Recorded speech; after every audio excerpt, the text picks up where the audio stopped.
আজকে আমি বানাচ্ছি সাবুর খিচুড়ি। এখানে একটি কড়াইয়ে তেল গরম করে তেজপাতা শুকনো লঙ্কা দিয়ে দিলাম গোটা জিরে, সামান্য নেড়ে চেড়ে ফোড়নটিকে ভেজে তারপর দিয়ে দিচ্ছি কাঁচা লঙ্কা।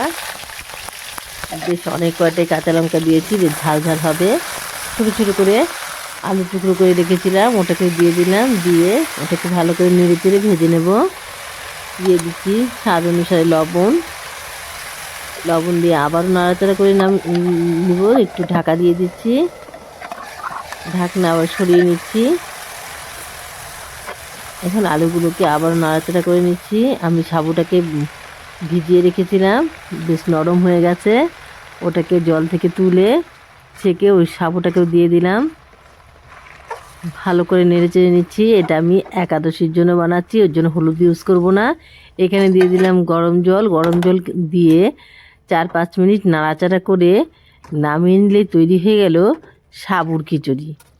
এখানে আমি আর একটু লবণ কম হয়েছিল, একটু দিয়ে দিলাম। দিয়ে আমি এটাকে ঢেলে দেখিয়ে দিচ্ছি, আর দিয়ে দিচ্ছি এর মধ্যে ঘি। আপনার চাইলে হলুদ ইউজ করতে পারেন, আমি করিনি, আপনার করতে পারেন। আমি ঢেলে দেখিয়ে দিচ্ছি। এভাবে করে একদিন একাদশী উপবাসের জন্য সাবুর খিচুড়ি বানিয়ে খেয়ে দেখুন, আশা করছি ভালো লাগবে।